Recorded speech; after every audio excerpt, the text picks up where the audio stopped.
Hola, profesor. Mi nombre es Marta Ayala López. Mi tema es Revolución Mexicana Obregonismo. Álvaro Obregón Salido nació el 19 de febrero de 1880 y falleció el 17 de julio de 1928. Fue general de la Revolución Mexicana que se convirtió en presidente de México de 1920 a 1924. Nació en Sonora y fue hijo de Francisco Obregón y Zenobia Salido. Obregón en sus inicios expresó poca simpatía por el movimiento antireeleccionista lanzado por Francisco I. Madero en 1808 a 1909, en oposición al presidente Porfirio Díaz. Se podría decir que era un pacífico más que contemplaba la entrada de hombres a caballo con cananas y rifles. Así, cuando Madero inició la Revolución Mexicana en noviembre de 1910, al emitir su plan de San Luis Potosí, Obregón no se sumó a la lucha contra Porfirio Díaz. Madero logró derrotar a Porfirio Díaz y así se convirtió en presidente en noviembre de 1911. Durante este año, su hermano lo convenció de ser presidente municipal para sucederlo, y esto no resultó como esperaban, pues los acusaron de realizar fraude a través de la manipulación. Pero en Sonora, Adolfo de la Huerta logró que la balanza se inclinara a favor de Obregón, y así fue como logró ingresar a la política durante el año de 1911. Poco tiempo después, en 1912, Pascual Orozco, un general que había luchado con Madero durante la Revolución Mexicana, lanzó una revuelta contra el régimen de Madero en Chihuahua, con el respaldo financiero de Luis Terrazas, exgobernador de Chihuahua y el mayor terrateniente en México. Maytorena convocó a los alcaldes a formar tropas de emergencia para repeler la invasión, y Obregón acudió de inmediato, acompañado de su hermano José, de Fermín Carpio y Severiano Talamantes. Durante este suceso, Obregón se convirtió en partidario de Madero poco después de que se convirtiera en presidente de México. En abril de 1912, Obregón se ofreció como voluntario para unirse a las fuerzas maderistas locales, el cuarto batallón irregular de Sonora, organizado bajo el mando del general Sanjines, para oponerse a la revuelta de Orozco. Este batallón apoyó a las tropas federales al mando de Victoriano Huerta, enviados por Madero para aplastar la rebelión de Orozco. A las pocas semanas de unirse al batallón, Obregón mostró signos de genio militar. Obregón desobedió las órdenes de sus superiores, pero ganó varias batallas al atraer a su enemigo a trampas, asaltos sorpresa y maniobras de cerco. Obregón ascendió rápidamente de rango y alcanzó el rango de coronel antes de renunciar en diciembre de 1912, luego de la victoria sobre Orozco. Obregón tenía la intención de volver a la vida civil en diciembre de 1912, pero luego, en febrero de 1913, el régimen de Madero fue derrocado en un golpe de Estado conocido en la historia mexicana como la Decena Trágica, orquestado por Victoriano Huerta, Félix Díaz, Bernardo Reyes y Henry Lane Wilson, embajador de Estados Unidos en México. Huerta asumió la presidencia y Obregón viajó de inmediato a Hermosillo para ofrecer sus servicios al gobierno de Sonora en oposición al régimen de Huerta. El gobierno de Sonora se negó a reconocer el régimen de Huerta y a principios de marzo de 1913, Obregón fue nombrado jefe del Departamento de Guerra de Sonora. En calidad de tal, emprendió la campaña y en cuestión de días logró expulsar a las tropas federales de Nogales, Cananea y Naco. Pronto siguió capturando la ciudad portuaria de Guaymas. Se enfrentó a las tropas federales en mayo de 1913 en la batalla de Santa Rosa a través de un cerco de fuerzas enemigas. Como comandante de las fuerzas de Sonora, Obregón se ganó el respeto de muchos revolucionarios que habían luchado con Madero en 1910 a 1911, sobre todo de Benjamín G. Gil. El gobierno de Sonora firmó el Plan de Guadalupe de Carranza, por el cual Carranza se convirtió en el primer jefe del recién proclamado Ejército Constitucional. El 30 de septiembre de 1913, Carranza nombró a Obregón comandante en jefe del Ejército Constitucional del Noreste, con jurisdicción sobre Sonora, Sinaloa, Durango, Chihuahua y Baja California. El 8 de julio de 1914, villistas y carrancistas habían firmado el Tratado de Torreón, en el que acordaron que tras la derrota de las fuerzas de Huerta, 150 generales de la Revolución se reunirían para determinar la configuración futura del país.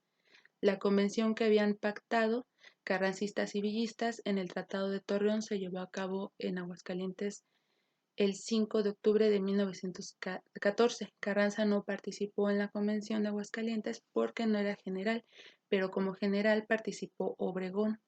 La convención pronto se dividió en dos fracciones principales. Por un lado, los carrancistas, quienes insistieron en que la convención debía seguir la promesa del Plan de Guadalupe y restaurar la Constitución mexicana de 1857. Y por otro lado, los villistas, que buscaban reformas sociales de mayor alcance que las establecidas en el Plan de Guadalupe. Los villistas fueron apoyados por Emiliano Zapata, líder del Ejército Libertador del Sur, quien había emitido su propio plan, el Plan de Ayala, que pedía amplias reformas sociales durante un mes y medio, y Obregón mantuvo la neutralidad entre los dos bandos y trató de llegar a un término medio que evitara una guerra civil.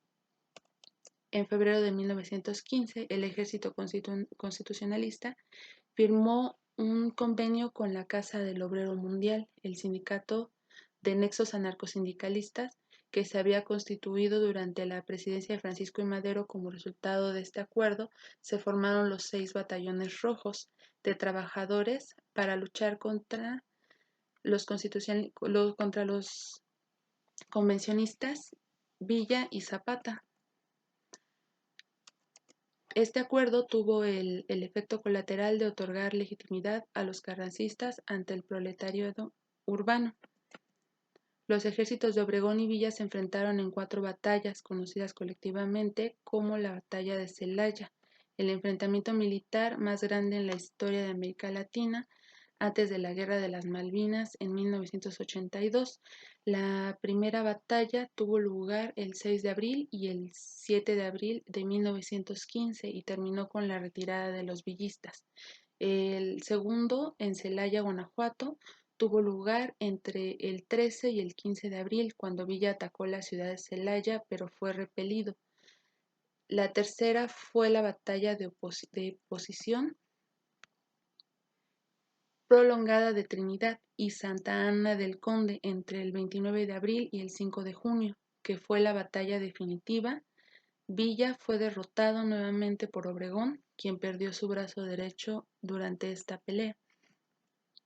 En mayo de 1915, Carranza se había autoproclamado jefe de lo que denominó un régimen preconstitucional que gobernaría México hasta que se pudiera celebrar una convención constitucional. Carranza nombró a Obregón ministro de Guerra en su nuevo gabinete.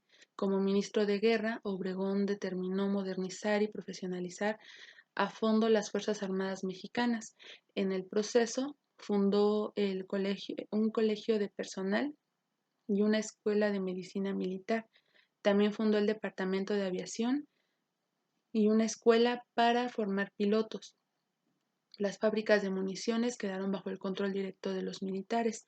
Obregón rompió ahora con Carranza y apoyó considerablemente a los radicales. Se reunió con legisladores radicales, así como con el líder intelectual de los radicales, Andrés Molina Enríquez, y se pronunció a favor de todos sus temas claves. En particular, a diferencia de Carranza, Obregón apoyó la reforma agraria ordenada por el artículo 27 de la Constitución.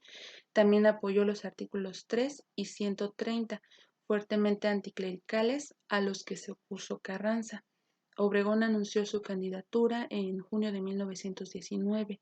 En agosto concluyó un acuerdo con Luis Napoleón Morones y la Confederación Regional de Trabajadores de México, prometiendo que, de ser elegido, crearía un departamento del trabajo, instalaría un ministro de Industria y Comercio favorable a los trabajadores y dictar una nueva ley laboral. El 20 de abril de 1920, Obregón emitió una declaración en el pueblo de Chilpancingo, acusando a Carranza de haber utilizado dinero público en apoyo a la candidatura presidencial de Bonillas. Declaró su lealtad al gobernador de Sonora, Adolfo de la Huerta, en la revolución contra el régimen de Carranza. Esto se dio porque Carranza lo difamó diciendo que Obregón quería hacer una revuelta en su contra. El 23 de abril, los sonorenses emitieron el Plan de Agua Prieta, que desencadenó una sublevación militar contra el presidente. Las fuerzas sonorenses de Obregón fueron aumentadas por tropas al mando del general Benjamín G. Gil y los zapatistas dirigidos por Gildardo Magaña y Genovevo de la O. La revuelta triunfó y Carranza fue depuesto el 20 de mayo de 1920. Carranza fue asesinado en el estado de Puebla en una emboscada encabezada por el general Rodolfo Herrero, cuando huía de la Ciudad de México a Veracruz a caballo. Durante 6 meses, del 1 de junio de 1920 al 1 de diciembre de 1920, Adolfo de la Huerta se desempeñó como presidente provisional de México hasta que pudieran celebrarse elecciones. Cuando Obregón fue declarado vencedor, de la Huerta renunció y asumió el cargo de secretario de Hacienda en el nuevo gobierno. La elección de Obregón como presidente marcó esencialmente el fin de la violencia de la Revolución Mexicana, la muerte de Lucio Blanco en 1922 y el asesinato de Pancho Villa en 1923. Eliminaron los últimos desafíos obvios que quedaban al régimen de Obregón. Siguió lo que parecen ser políticas contradictorias durante su administración. Obregón nombró a Vasconcelos rector de la Universidad Nacional Autónoma de México. Vasconcelos emprendió un gran esfuerzo durante ese tiempo para construir nuevas escuelas en todo el país. Se construyeron alrededor de 1,000 escuelas rurales y 2,000 bibliotecas públicas. El tiempo de Obregón como presidente vio el comienzo del movimiento artístico del muralismo mexicano, con artistas como Diego Rivera, David Alfaro Siqueiros, José Clemente Orozco y Roberto Montenegro, invitados a crear murales que expresaran el espíritu de la Revolución Mexicana en las paredes de los espacios públicos, edificios en todo México. En 1923, Obregón respaldó a Plutarco Elías Calles para presidente en las elecciones de 1924. De la Huerta aceptó, por tanto, la postulación del Partido Cooperativista para ser su candidato en las elecciones presidenciales, ya que consideraba que Obregón estaba cometiendo un error, el mismo error que Madero al apoyar a Plutarco Elías Calles y no a él, que consideraba que él era mejor candidato.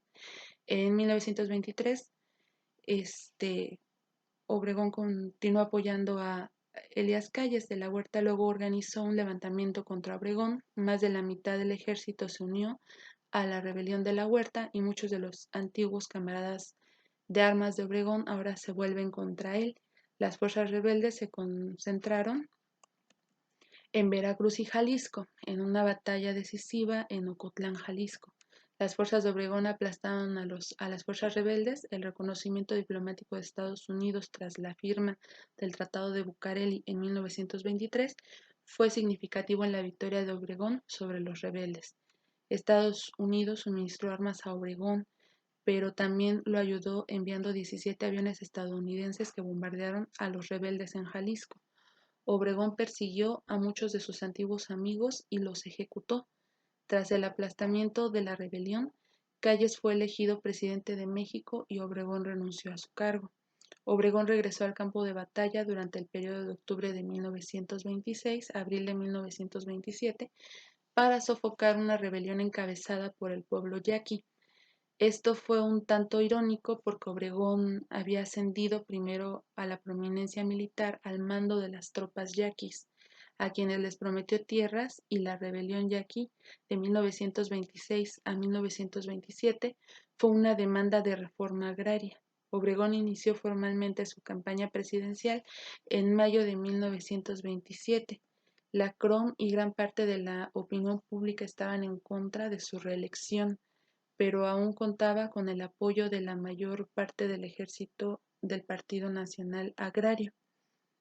Dos de los aliados más antiguos de Obregón, el general Arnulfo R. Gómez y el general Francisco Pancho Serrano se opusieron a su reelección.